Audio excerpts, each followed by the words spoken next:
thank you, Auntie, for giving me this platform for the entire संगत of the universe. जो गुरु जी की संगत है, प्यारी संगत है, उन सब से जोड़ने का आपका बहुत बहुत शुक्रिया। वैसे तो मैं अपने सत्संग बहुत बार शेयर कर चुकी हूँ, लेकिन गुरु जी कहते थे, बार बार रिपीट कराते थे, तो उनका रिपीट करने का भी एक मतलब होता है। किसी ना किसी संगत को उनका कोई ना कोई आंसर मिलता है। तो इसी तरह मैं अपना कुछ कुछ एक्सपीरियंसेस शेयर करना चाहूंगी। मैं शुरू करती हूँ। Can we have that enlarged? हाँ जी। Okay. So I'll start my journey, which I began with Guruji in year 1995. तब गुरुजी जालंधर में रहते थे। जैसे आप लोगों को, कुछ लोगों को मालूम होगा, जालंधर में भी एक गुरुजी का आश्रम था जहाँ पे गुरुजी रहते थे। उस टाइम बहुत कम संगत उनके पास जाती थी। अब तो बच्चा बच्चा जरा जरा गुरुजी के बारे में जानता है। पूरे विश्व में गुरुजी की संगत फैली हुई है, लेकिन उस टाइम कुछ कुछ लोग ही उनके पास जाते थे। फर्स्ट टाइम किसी ना किसी के थ्रू जाना होता था। तो सबसे पहले मेरे बड़े ब्रदर गुरुजी के पास पहुंचे, किसी अपने फ्रेंड के साथ। तो गुरुजी बड़े आराम से खूब बातें करते थे। उस टाइम उनके साथ कुछ ऐसा एहसास नहीं होता था कि हम किसी महापुरुष के पास बैठे हैं। वो गुरुजी के पास गए तो गुरुजी ने उनसे पूछा कि आपके मम्मी डैडी का क्या नाम। तो मेरे ब्रदर ने उनका नाम बताया। उसके बाद गुरुजी ने बोला, अच्छा अपने मम्मी डैडी को लेके आओ। गुरुजी बहुत ठेठ पंजाबी में बात करते थे। उसने बोला, ठीक है गुरुजी, मैं उनको लेके आता हूँ। ऐसे ही उसने फिर, मतलब ही वॉज मैरिड, उनके बच्चे भी थे उस टाइम, काफी बड़े, मतलब अच्छे मैच्योर्ड उम्र के थे। तो उन्होंने फिर मम्मी डैडी को आके बोला कि मम्मी ऐसे मैं एक गुरुजी के पास जाता हूँ और वो आपको बुला रहे हैं। अब we come from a Sikh family and आपको मालूम होगा सिख फैमिली में गुरु ग्रंथ साहब को ही हम गुरु मानते हैं। There is no living idol और लिविंग पर्सन जिसको हम धारते हैं। एक बार एक्सेप्ट करना वॉज अ लिटिल डिफिकल्ट। उसने डरते डरते मेरे मम्मी से बात की कि मम्मी ऐसे मैं गुरुजी के पास जाता हूँ और वो आपको बुला रहे हैं। तो mummy took it in a very positive way. उन्होंने बोला, कोई महापुरुष है, कोई बुजुर्ग इंसान है या जो भी है, अगर हमको बुला रहे हैं आशीर्वाद के लिए तो हमें जाना बनता है। इस तरह वो गुरुजी के पास पहुंचे। मम्मी डैडी मेरे चंडीगढ़ में रहते हैं, मेरी फैमिली वहां पे है। उन्होंने बोला ठीक है, वहां पहुंचे। तो वहां जब पहुंचे तो गुरुजी ने फर्स्ट टाइम डैडी को देखा और उन्होंने डैडी को एकदम पहचान लिया।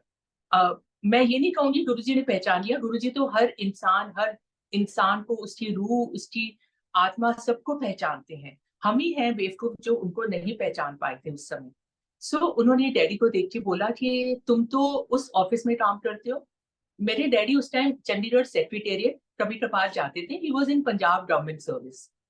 तो वहां पे डैडी ने भी गुरुजी को देखा था और गुरुजी उस समय बहुत यंग थे। आप सोच सकते हैं 1984 में फर्स्ट टाइम डैडी ने उनको देखा वहां पे। गुरुजी वाज वेरी यंग। उस टाइम पंजाब में एक आम वर्ड यूज करते हैं कि मतलब नॉट मैल इंटेंशन, मतलब एक प्यार से या कह देते हैं ना, कमला हो गया, फकीर को जनरली बोलते हैं, यू नो। वो कहते थे एक कमला जिहा इंसान आंदा सी ते कुछ जादू मंत्र जिहा करता रहंदा है। You know, this was the kind of image they were carrying for Guruji. गुरुजी को डैडी ने भी एकदम पहचान लिया। उन्होंने बोला, हाँ जी आप तो वहां आते थे। तो फिर गुरुजी ने बोला कि अच्छा वो फला फला जो इंसान, जो एक नाम का आदमी था आपके ऑफिस में काम करता था। तो डैडी ने बोला जी गुरुजी ओ ता हुण अकाल चलाना हो गया, ओ ता रब नूं प्यारे हो गए। इसी तरह उन्होंने एकदम कंफर्टेबल कर दिया। उनका गुरुजी का एक सबसे पहले जो जाते थे वो इतना कंफर्टेबल कर देते थे आपको कि आप उनके साथ सारी बातें शेयर करना शुरू कर देते थे। उन्होंने बोला कि अच्छा ये आदमी भी था, अब ये नहीं है, वो नहीं है। फिर उसके बाद उन्होंने सडनली डैडी के लिए उन्होंने डिवाइन प्रसाद एकदम सामने प्रस्तुत कर दिया। डिवाइन प्रसाद में क्या था, एक बड़ी सी पिन्नी थी, पिन्नी प्रसाद था। और उन्होंने डैडी को बुलाया और उनको बोला ये लो, और डैडी के हाथ में रख दिया। और डैडी ने बोला कि वो इतना गर्म था जैसे सीधा कढ़ाई से किसी ने मेरे हाथ में रख दिया। And you know, he was changing his hand from this hand to this hand क्योंकि it was so hot. And और उसमें इतनी खुशबू थी, बेहद ज्यादा खुशबू, जैसे उन्होंने कूट कूट के बहुत सारे गुलाब बीच में डाल दिए। सो वैसी खुशबू उसमें आई और उन्होंने बोला ये आप ऐसा करो, आधा आप बांट दीजिए और आधा आप अपने पास रखिए, जब भी कभी आपको जरूरत हो, प्रॉब्लम हो तो ये इस्तेमाल कीजिएगा। तो डैडी ने भी वो ले लिया। You know, we never took all this seriously, जबकि अब हम ये बात सोचें तो कितनी अजीब बात है और कितनी अद्भुत बात है। लेकिन पता नहीं उस टाइम क्या होता था, हमें लगता था रन ऑफ द मिल, जैसे it is one of the normal things. ये हुआ। फिर उन्होंने पूछा कि आपके कितने बच्चे हैं? तो डैडी ने बोला कि मेरे 5 बच्चे हैं, 3 बेटियां और 2 बेटे हैं। सभी के नाम पूछे। All of us were married and पहले तो उन्होंने बोला कि आपकी 7 पीढ़ियां, मतलब योर 7 जनरेशंस को मैंने तार दिया। So, which was a very, very big blessing. Very big क्या? I think the biggest blessing of all. और फिर उन्होंने सबके नाम पूछे। सबके जब नाम पूछे तो उन्होंने बोला, जब सबके नाम बताए, उन्होंने बोला डॉली शम्मी को बुलाओ। और हम लोग उस समय दिल्ली में थे। My husband used to read news on Doordarshan. So हमने बोला, मम्मी ने हमें बताया कि ऐसे हम एक गुरुजी के पास गए थे और वो आपको बुला रहे हैं। तो हमने बोला ठीक है, जब कभी उधर जाना हुआ, पंजाब में आते जाते रहते हैं, चले जाएंगे। As such, you know, there was no need. I mean, sorry to say, but we were okay, just married, a good content family. तो as such हमें कोई प्रॉब्लम नहीं थी गुरुजी की कृपा से। So अक्सर क्या होता है कि जब कोई इंसान गुरुजी के पास जाते हैं, अब तो ये हो गया कि गुरुजी के पास कोई ना कोई प्रॉब्लम लेके जाते हैं, लेकिन उस समय कुछ ऐसा था नहीं। सो हमने बोला ठीक है, जब कभी जाना हुआ तो हम चले जाएंगे वहां पे। इसके बाद मम्मी डैडी का तो आना जाना वहां बहुत शुरू हो गया। और गुरुजी इतनी ऐश कराते थे, सभी अपनी संगत को इतना प्यार करते थे, अपनी फैमिली से बढ़ चढ़ के वो उनको फैमिली मान के हर जगह घुमाते थे। कभी गुरुजी को कोई इनवाइट आता था, कभी गोविंदगढ़ से आ रहा है, कभी लुधियाना से आ रहा है, कभी जलंधर से आ रहा है, कभी अबोहर से आ रहा है, यू नो, और वो पूरी संगत को अपने साथ लेके चलते थे। तो उनका तो बहुत आना जाना शुरू हो गया। लेकिन उन्होंने हर बार यही बोलना कि डॉली शम्मी को बुलाओ, डॉली शम्मी को बुलाओ। अब ये थोड़ा सा एम्बैरेसिंग हो गया मेरी मम्मी के लिए भी। तो मम्मी ने बोला कि गुरुजी ਅਸੀਂ ਤਾਂ ਕਹਿ ਕਹਿ के थक गए हैं, ਤੇ ਤੁਸੀਂ आपे ही बुला लो ਉਹਨਾਂ ਨੂੰ। सो उन्होंने बोला ठीक है। अब गुरुजी का हुक्म था, हमारे मन में वो आ गया कि हमको गुरुजी बुला रहे हैं तो हमको गुरुजी के पास जाना चाहिए। और हमने अपनी टिकट बुक करी ट्रेन की। हमने बोला that's the best mode to go to Jalandhar. और वहां से क्या हुआ कि मम्मी डैडी ने बोला हम लोग स्टेशन पे आ जाएंगे और आपको ले जाएंगे। इधर से एक मेरी सिस्टर नोएडा में रहती है, उन्होंने बोला मैं भी आपके साथ चलती हूँ। और हम लोग, मेरा एक बेटा, उस मतलब एक बेटा, एक ही इकलौता बेटा है, तो वो भी छोटा सा था, तो और हम लोग सारे वहां चल दिए। वहां से स्टेशन से गुरुजी हमें, मम्मी डैडी हमें स्टेशन से ले गए गुरुजी के आश्रम में। अब आई थिंक सुबह का वक्त रहा होगा, समटाइम्स अराउंड से अबाउट 11। तो हम लोग वहां पहुंचे, वहां जाके हम ड्राइंग रूम में बैठ गए। गुरुजी अभी अपने बेडरूम में थे। सो मैं वहां बैठी तो मुझे थोड़ी प्यास लग गई। मैंने कहा मम्मी मुझे प्यास लग रही है। तो मम्मी ने बोला चल मैं तेरे साथ चलती हूँ किचन में, वहां पानी मिलेगा। तो मैंने कहा नहीं मम्मी आप उठो मत, मैं खुद ही चली जाती हूँ। और मैं उठ के अपना किचन में चल दी और वहां से मैंने पानी पिया। वहां पे कोई भी नहीं था, कोई सेवादार नहीं था, कोई नहीं था। It was in the morning time only. और संगत भी अभी आनी शुरू हुई थी कुछ कुछ। तो मैं जैसे किचन से बाहर निकली, गुरुजी अपने बेडरूम से बाहर आए।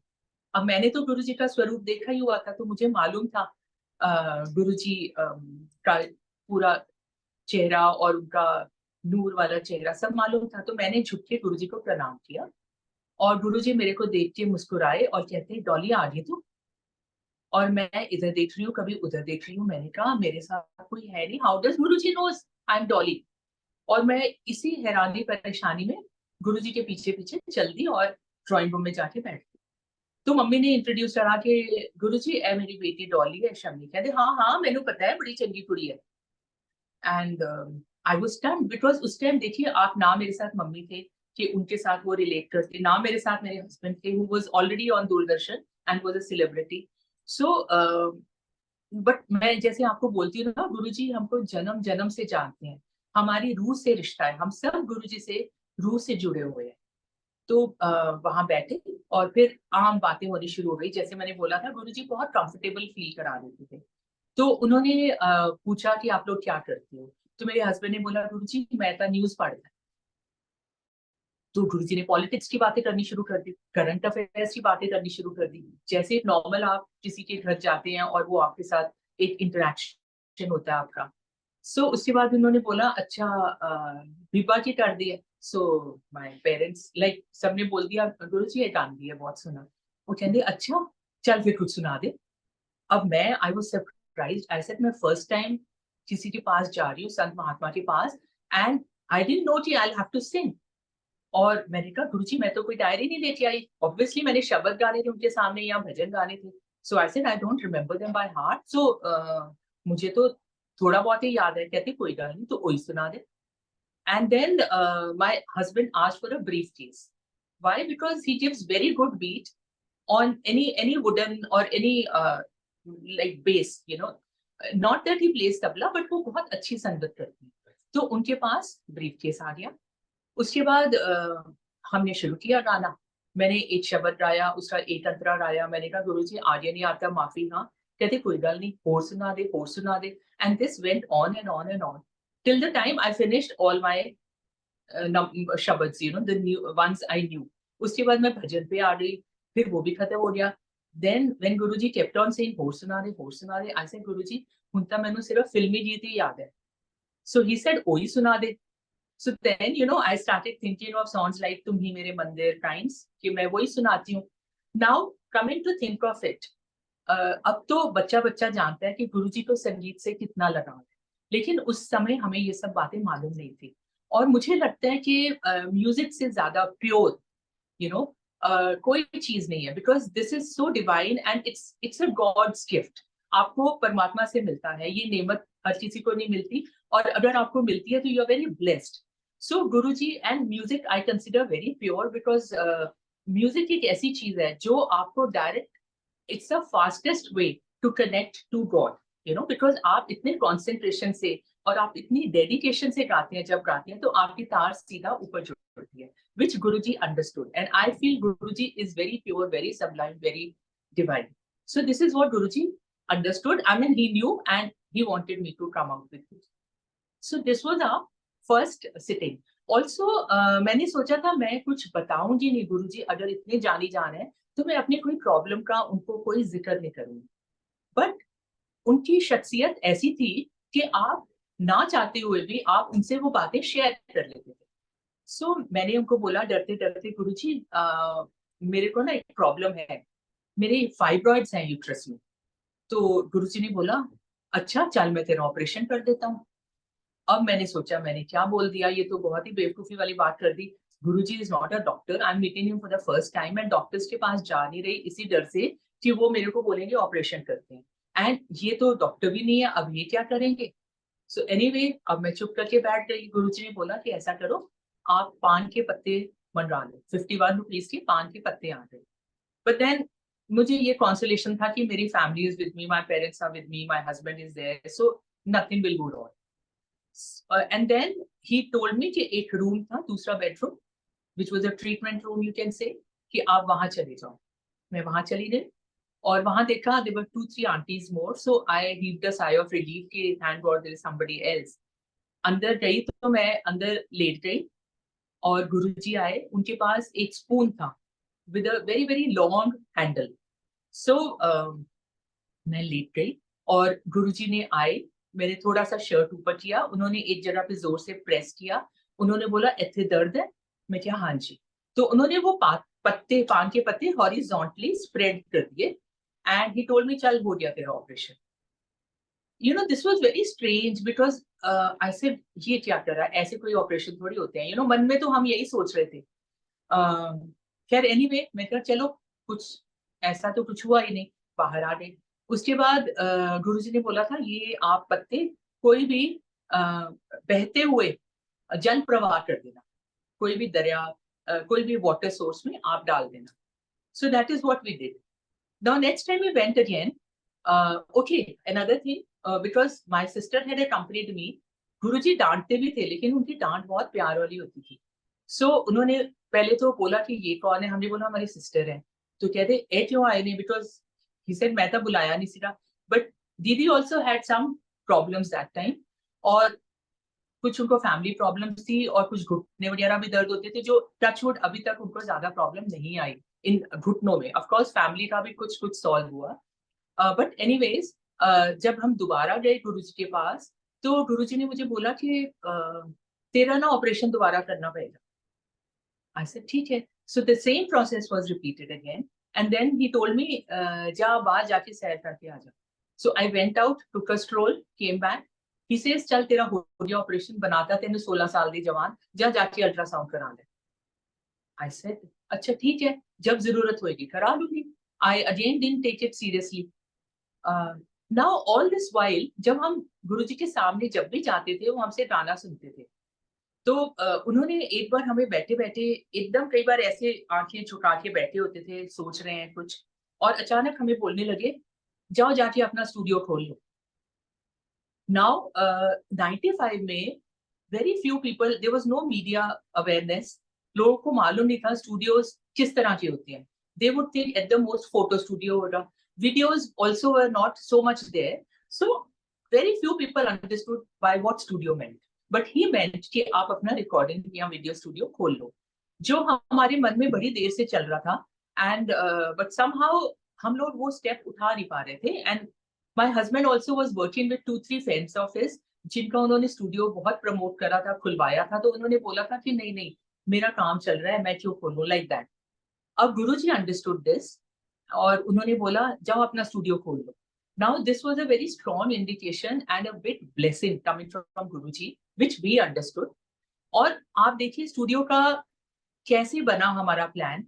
My son, I told you, was very small. तो जो वेकेशंस होती थी, समर वेकेशंस, उसमें हम कोई ना कोई ट्रिप प्लान करते थे। I think he must have been in class 1 और 2, something at the most. So जब वेकेशंस आए तो पापा ने पूछा, शमी पापा ने उसको पूछा बेटा अभी इस बार कहाँ चलना है। तो मैंने उसको पट्टी पढ़ा रखी थी कि बोलना यूएसए जाएंगे। तो उसने बोला पापा चलो यूएसए चल, और नहीं तो चलो यूएसए चलते हैं। कहते और नहीं तो USA, what do you mean, it is so far, और हमें वीजा कैसे मिलेगा। तो हमने बोला, मैंने कहा अच्छा झट से फॉर्म ले आते। अब उन दिनों में कोई एजेंसीज या वीएफएस वगैरह नहीं था, तो we had to go to the embassy to get the form. तो मैं जल्दी से जाके एम्बेसी से फॉर्म ले आई, और फॉर्म भी हमने फिल कर लिया विदाउट एनीबडीज हेल्प। उन दिनों में कोई ऐसे नहीं होते थे कि आपको हेल्प कर दे, यू नो, ट्रैवल एजेंट्स और समबडी। हमने वो खुद फॉर्म भी फिल करा, जो हमें समझ आई, जितनी हमें नॉलेज थी, घर के पेपर्स लिए, और हम वहां पे पहुंच गए अम्बेसी। और अम्बेसी में ही हमको लाइन लगा के खड़े होना पड़ता था। वो उसमें जब हम वहां गए, उनका ट्रीटमेंट रवैया बहुत खराब था, बिकॉज 3-4 दिन पहले उन्होंने पोखरन में इंडिया ने न्यूक्लियर एक्सप्लोजन एक वो करा था, जस्ट टेस्ट करा था, न्यूक्लियर एक्सप्लोजन का टेस्ट करा था। और ये लोग बहुत, दे वर वेरी मिफ्ड कि हमारी इंटेलिजेंस को कैसे नहीं पता लगा, इन लोगों ने कैसे ये कर दिया। So they were in a very foul mood. और जो भी कोई आ रहा था उस time, they were rejecting their visas. बल्कि हमारे सामने एक दो बेचारे स्टूडेंट्स थे, उनका भी रिजेक्ट हो गया। अब हम गए तो शमी, मेरे हस्बैंड ने बोला था कि आप ना बिल्कुल एक प्लेन उससे जाना, जस्ट हैव योर एटीट्यूड। अगर उन्होंने बोला क्यों जाना है, तो आप बोलो जी हमने तो घूमने जाना है, यू नो, टूरिज्म पर्पस। और अगर देना है तो दे दो, नहीं तो that kind of an attitude लेके चलना। और बेटे को बोला था तू अपना बोल देना, मैंने डिज्नी वर्ल्ड देखना है। सो हम लोग वहां पहुंचे विंडो में, और उन्होंने बोला कि why do you want to go. We said we want to go, I mean, tourism purposes, we want to go visit, sightsee. They asked my husband, what do you do? He said, कि मैं, I read news on national television, Hindi news. He says, I don't watch Hindi news. तो anyway, उसके साथ एक Indian counter part खड़ा था, उससे पूछा कि आप इन्हें जानते हैं? तो do you know him? He says, yes, yes, yes. He's a very famous man. He says, okay. But then who's going to sponsor you? We said, we are going to sponsor ourselves. And we have to come back. He's a national news reader. So then they asked my son, why do you want to go? He says, I want to see this new world. He says, okay, granted. He gave us visa for 6 months, which, you know, that day he had rejected everyone but us. Now, हमने उस time पे हमारे दिमाग में ये सब बातें नहीं आई। इनफैक्ट एक तो काफी सालों बाद ये बातें दिमाग में आई कि ये ऐसे कॉल था हमारे पीछे जो ये काम कर रहा था। एनीवे हमारा प्रोग्राम बन गया बड़ा smoothly. We went to Shami's cousin was there, so we went to New York, New Jersey. अब वहां हम गए तो एक एग्जीबिशन चल रही थी, रिकॉर्डिंग इक्विपमेंट का, स्टूडियो इक्विपमेंट का एग्जीबिशन चल रहा था, जो हमारे बिल्कुल दिमाग में नहीं था कि हम वहां जाएंगे कुछ खरीदेंगे, वो हमारे दिमाग में था ही नहीं। तो शमीज कजन सेड कि आप एक नजर क्यों नहीं मार लेते एक एग्जीबिशन में, अगर शायद आपको कुछ मिल जाए वहां। तो माय हस्बैंड सेड कि नहीं, मैं तो कुछ ना तो कार्ड लाया हूँ, I don't have enough money also right now. He says तुम ले लो, तुम मुझे पे कर दो through, you take my credit card, you can pay through that, और बाद में जब मैं आऊंगा इंडिया आप मुझे रिटर्न कर देना। मैंने बोला ठीक है। हम लोग वहां चले गए और वहां बहुत अच्छी एग्जीबिशन लगी थी। So we picked up lot of equipment, in fact all digital. और इधर तब तक इंडिया में एनालॉग इक्विपमेंट था, डिजिटल नहीं था ज्यादा, दिल्ली में तो नहीं था कम से कम। हमने काफी इक्विपमेंट लिया, बट उस टाइम इक्विपमेंट वाज वेरी बल्की। अगर अभी तो पतले पतले एलईडी स्क्रीन या वो आते थे, वो बड़े बड़े मॉनिटर्स होते थे। Even for that matter CD writer होता था, it was like a huge printer, you know. So everything was very बल्की। हमने बड़े शॉर्ट से, मतलब बड़ी इम्पल्सिवली खरीद तो लिया सब कुछ, and it was within our budget. लेकिन हमने ले लिया, फिर हमने सोचा कि अगले हम इसको लेके कैसे जाएंगे, because they are so huge. तो उन्होंने बोला कि आप इसका ना वो सब पैकिंग खोल देना and just wrap it in clothes and tick it so that it appears it's used और समथिंग। हमने बोला ठीक है। अब then we had to hand carry it, और इतना हैवी था, हम लोगों ने मतलब एयरपोर्ट पे भी हैंड कैरी कर रहे हैं, सब कुछ कर रहे हैं, एंड वी वर स्कैर्ड कि अब तो हम फंसेंगे। इंडिया जाएंगे तो हमको बड़ी दबा के ड्यूटी देनी पड़ेगी। उन दिनों में ड्यूटी वाज 350%, और बहुत कम अलाउंस अलाउड था फॉर शॉपिंग। तो हमने बोला ये तो अब फंसेंगे ही फंसेंगे। खैर एनीवे, अगर हम ज्यादा ही होगा हम कस्टम्स वालों को बोल देंगे आप रख लीजिए, जब हमारे पास पैसे आएंगे हम आपसे लेके छुड़ा लेंगे, यू नो। एंड हम लोग आ गए, दिल्ली पहुंच गए। लकीली इक्विपमेंट खराब नहीं हुआ because it was not packed properly. वहां पहुंचे तो हम लोग अपना जैसे वो होता था red channel and green channel, हम रेड चैनल में खड़े हो गए। तो somebody came to us and he asked us कि why are you standing in red channel? We said because we've got equipment to declare. He says what equipment? हमने बोला yeah, this is recording equipment. He says go in the green channel. और हम लोग green channel में खड़े हो गए और आराम से बाहर आ गए, फटाफट हमने गाड़ी में लोड करा and we rushed. Can you imagine, we didn't pay a single penny as custom duty, and which was so surprising. I mean, come to think of it, this is nearly impossible. So who made it possible? This was Guruji who was doing it. And then luckily we got a very nice place in a very, very posh colony of South Delhi for the studio, which is again, we got it at a very good price. हमको basement चाहिए था, हमको basement मिल गया, and we could set up a studio. So this is all Guruji's blessing. और फिर हमने सबसे पहले वहां पे गुरुजी का भजन किया, and then there was one particular song Guruji was very fond of it, जो मेरे से वो अक्सर सुनते थे। वो बोलते थे चल बह जा सुना दे अखियां तू वास्ता, जो रुदे गुलाम लो क्या तबला बजाओगा। This was his way of addressing, you know. मतलब बहुत जोकिंगली हमसे वो बातें करते थे। इसीलिए शायद हमने कभी वो सोचा ही नहीं, उनका हमारे जहन में या हमारी आंखों पे पट्टी पड़ी थी कि हमने उनको उस नजर से देखा ही नहीं कि गुरुजी क्या चीज है। इतने मिरेकल्स कर रहे हैं, सब कुछ कर रहे हैं, लेकिन पता नहीं हमारे दिमाग में क्यों नहीं ये बात आई। खैर anyway, we did a very nice album for T Series, उन्होंने रिलीज करा। उसमें हमने वो गाना रखा अखियां तू वास्ता, which was Guruji's favourite song. और हमने उसका टाइटल, उन्होंने बोला आपने टाइटल क्या दिया, तो हमने टाइटल कुछ और दिया था, हंजू या बिरहा, something like that. And can you imagine, they only suggested, they told us कि नहीं इसका आप टाइटल रखो अखियां तू बस। Now I mean everything can't be a coincidence, you know. हम लोग कहते हैं कि oh this could be a coincidence, but Guru ji के सामने कोई चीज कोइंसिडेंस नहीं। इसीलिए वो कहते हैं, मतलब आपकी रीजनिंग, आपका लॉजिक सब गुरु जी के आगे फेल हो जाता है, because there is absolutely no reasoning in front of Guruji. So imagine that was the title of the album which I made, and that is how it went. Now another thing, हम लोग, क्योंकि मैंने आपको बोला है कि हम बहुत उनके साथ मजाक करते रहते थे, तो एक बार क्या हुआ कि अ, हम लोग उनके पास गए, जैसे Jalandhar, we used to go to Chandigarh, Chandigarh से हम लोग जालंधर चले जाते थे, और फिर हम जालंधर से मतलब दिल्ली वापस आ जाते थे। सो उस टाइम एक बार हम उनके पास गए तो गुरुजी ने बोला, हमने इजाजत ली, रात को काफी लेट हमें छुट्टी देते थे, तो इजाजत ली उनसे, तो उन्होंने बोला अच्छा कल सवेरे ना जलंधर आ जाना 8 बजे। अच्छा गुरुजी कितने जाना है? कहने आपका दिल्ली चलना है। तो हमने बोला दिल्ली चलना है तो हम जलंधर क्यों आए? हमने बोला गुरुजी हम आपको अंबाला में मिल लेंगे, चंडीगढ़ से अंबाला, आप भी तो अंबाला क्रॉस करेंगे, so will come through Ambala. This नहीं नहीं नहीं, तुसी ना जलंधर आ जाना, पर इकट्ठे चलना। अरे हम लोग क्वेश्चन भी नहीं करते थे, हमने बोला ठीक है। और कैन यू इमेजिन, हम लोग आधी रात को चंडीगढ़ पहुंचे, और उसके बाद next day 8 o'clock we were with Guruji again. And then Guruji अपनी पूरी कॉन्वॉय लेके चलते थे। He had a Contessa which used to literally fly, मतलब उसका लगता था जैसे पांव जमीन पे ही नहीं लगते, वो तो उड़ रही है। और सारी गाड़ियां, हम लोग we had to really drive fast to keep pace with Guruji's गाड़ीज car, because it used to fly literally. और गुरुजी रास्ते में बड़े पिकनिक करते हुए जाते थे। हम लोग एक जगह रुके, जो ओएसिस के आगे करना लेक है, वहां रुके, तो वहां पूरा अपना प्रौंठियां निकल आती थी, और जैसे कोई पिकनिक होता है, बैठ के हम लोग खाना पीना कर रहे। सो करते करते हम लोग दिल्ली पहुंच गए। तो दिल्ली जब पहुंचे हम टुवर्ड्स द बॉर्डर, तो गुरुजी सेड कि अपन एक ब्याह च जाना है। हमने बोला Guruji but we are not dressed for the wedding, हम लोग ने तो ऐसे कपड़े ही नहीं पहने।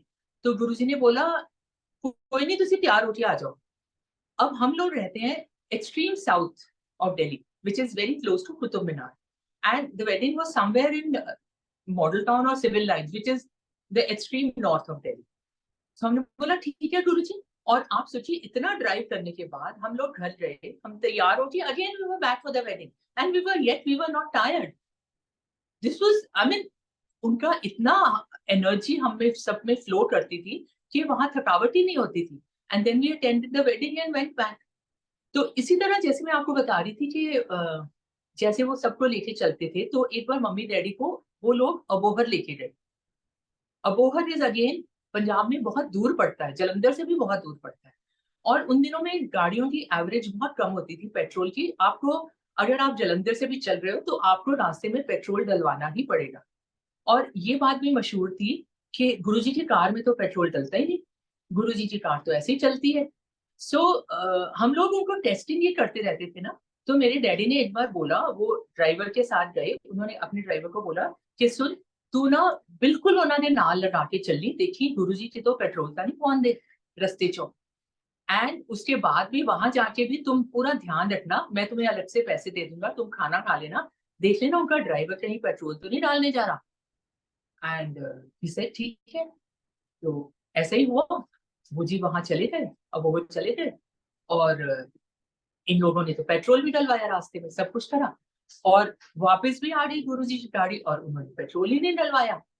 उसके बाद देखा गुरुजी की गाड़ी तो मतलब थोड़ा सा अभी भी पेट्रोल बचा हुआ था। बाद में उसको बोलता, गुरुजी ने ड्राइवर को बोला कि हुन्ना पेट्रोल वाली हुन हो नहीं चलेगी कार तेरी, सो दिस वाज हिज महिमा। और उनको बड़ा मजा आता था ये बातें करके कि लोग मेरा टेस्ट ले रहे हैं, और मैं कैसे चल रहा हूँ। एंड देन एक बार उन्होंने, मम्मी ने भी उनको डाउट करा कि गुरुजी जो प्रसाद निकालते हैं, डिवाइन प्रसाद, वो जरूर इतने खुले खुले चोला पहना होता है गुरुजी ने, और लुंगी पहनी होती है, बाजू खुली खुली होती है, वो पटका कहीं बाजू में रख लेते हैं और चुपके से निकाल देते हैं। And mummy was very keenly watching Guruji pace up and down कि ये पटका कहीं से प्रसाद निकालेंगे। और वही हुआ कि गुरुजी को समझ आ गई, गुरुजी तो जान ही जान है, वो तो आपके मन की बात बिल्कुल भांप लेते हैं, आपके मन में क्या चल रहा है आपको जवाब भी दे देते हैं। He knows exactly what you are thinking. उनको समझ आ गई मम्मी मेरा टेस्ट ले रहे हैं। तो गुरुजी ने चलना शुरू कर दिया, बीच में अप एंड डाउन, जोर जोर से ऐसे बाजू हिला हिला के, कुर्ता भी हिला हिला के, देख लो मेरे पास है। And then mummy felt so embarrassed because mummy said कि गुरुजी, हम हर बार उनसे गलतियां करते थे और हर बार माफी मांगते थे कि गुरुजी हमें, मतलब हम क्या सोचते हैं आपके बारे में, और कमिंग टू डिवाइन प्रसाद, एक बार तो मैं भी उनके बगल में बैठी हुई थी गुरुजी के पास, और गुरुजी ने एकदम मेरा दुपट्टा लिया और कस के अपने सर पे बांधा, बड़ा टाइट बांधा। और because he use to use lot of energy to produce that prasad. मतलब आई फील सो सॉरी कि गुरुजी हमारे लिए कितना कुछ दर्द सहते थे, कितनी तकलीफ सहते थे हमारे कल्याण के लिए। और तब उन्होंने वो एकदम डिवाइन प्रसाद दिया। And I was blessed because he had used my dupatta for that purpose. Also उन दिनों में क्या करते थे गुरुजी, कोई भी उनके पास जाता था उसकी प्रॉब्लम अपने सर पे ले लेते और फिर वो अपने आप को क्योर करते थे। हमने देखा है गुरुजी को इतनी तकलीफ में वो बोलते थे जोर जोर से दबाओ, उनकी टांगे लिटरली वो कहते थे मुट्ठियां मारो, जैसे ऐसे फिस्ट से मारो मुझे, because it use to pain so much. किसी से सर दबवाते थे, किसी से टांगों पे करवाते थे। और because he had to bear that pain, because मनुष्य जीवन लिया था गुरुजी ने, तो उसका उनको दर्द तो सहना पड़ता था। इन्हीं वजहों से शायद गुरुजी ने चोला छोड़ा, बिकॉज इतनी संगत दुखी है संसार में, इतनों का कल्याण करना है, तो अब गुरुजी उन सब का दर्द ऐसे इकट्ठा लेके ही कैन डू कल्याण। देन आई ऑल्सो फील कि हम लोगों को गुरुजी ने अगर ब्लेस्ड किया है तो it is for life time. It is not हम बीच बीच में डाउट करने लगते हैं कि ओहो गुरुजी ने ये क्या करा, ये क्या करा। लेकिन हमको गुरुजी की रजा का या उनकी फोर साइटेडनेस का मालूम नहीं। हम तो इधर तक ही सोच सकते हैं। गुरुजी को तो जन्मों जन्मों का मालूम है कि हमारा पिछला जन्म कैसा था, अगला जन्म कैसा होगा, और क्या हमारे लिए अच्छा है क्या नहीं, क्या चीज हमें ज्यादा जरूरी है, क्या बाद में। अब जैसे रिसेंटली वी अगेन गुरुजी की ब्लेसिंग से we purchased a new property. और हम लोग एक और प्रॉपर्टी सोच रहे थे हम जहाँ पे रह रहे थे। So we wanted a lift, but somehow हम लोग सेकंड थर्ड फ्लोर पे थे और हमारे पास लिफ्ट नहीं थी, और हमारे नीचे वाले वर नॉट एग्रीएबल कि हम तोड़ के दोबारा बनाए। So we were trying to find a property जहाँ पे like my son got married, so we thought we can have 2 floors properly built, but it was not coming within our budget because to sell this and buy 2 was not possible. उसके लिए हम कहाँ कहाँ चले गए, दूर दूर 1 साल लगे रहे, प्रॉपर्टी ऑलमोस्ट नियर फाइनल हो जाती थी और फिर भी वो कैंसिल हो जाती थी लास्ट मिनट। एक दो जगह तो ऐसा था कि हम बयाना भी लेके गए और तब भी हमारा वापस आ गया, and we used to be very frustrated, heart broken. And then we used to question Guruji's this thing कि गुरुजी आप हमारे साथ ये क्यों कर रहे हैं, आप हमारे दिल क्यों तोड़ रहे हैं, हमारा वो काम क्यों नहीं बनता। But Guruji had better plans for us, he knew what was the best thing for us। और आप मानेंगे कि हमारा नेक्स्ट डोर जो जहाँ पे हम रह रहे हैं, नेक्स्ट डोर हाउस का टॉप फ्लोर जो हमारे घर के साथ जुड़ता है ऑलमोस्ट, हमारा उसके साथ ऐसा डील करा दिया गुरुजी ने, which was the best option. Because हम लोगों का वो जुड़ भी किया आपस में, we could use the lift facilities and we got it at are a good price, which was within our budget। And then we realized, और उससे पहले गुरुजी आप ये सोचिए, हमको ऑलमोस्ट साल 2 साल साथ वाले घर के टॉप पे वहां पे मोर आते थे, रोज नाचते थे, इतने मोर आते थे। एंड पूरी कॉलोनी में सिर्फ हमारे घर के साथ में एक अबैंडन प्लॉट था, उसकी छत पे which was the corner plot, रोज आके हमको पूरा डांस दिखाते थे। और कितनी बार मतलब हमको लगा कि गुरुजी हमको देते रहे कि मैं तुम्हारे साथ हूँ, तुम्हारे साथ हूँ। और लिटरली जब ये घर भी बन रहा था तो तब उड़ के यहाँ भी आ जाते थे, to bless our new house. So these are his ways of blessing जो हम लोगों को समझ नहीं आते, बट आई थिंक गुरुजी, अगर आप गुरुजी की शरण में आ गए हैं, I think we are all very blessed, very very lucky कि गुरुजी ने हमें अपनी शरण में लिया है। और अब हमें इधर उधर देखने की जरूरत नहीं, अब तो लिटरली जिधर देखो इधर देखो हर जगह गुरुजी दिखते हैं, जो भी बात हो गुरुजी ये, गुरुजी ये। और आप उनको अपने विश्वास में रखो, फोल्ड में रखो, हर चीज, कहीं जाइए, कहीं कुछ आप कोई डील करो, कुछ करो, आप बोलिए गुरुजी आप हमारे साथ चलो, आप देखिए आप कैसे आप ब्लेसिंग्स आपको मिलती रहेंगी।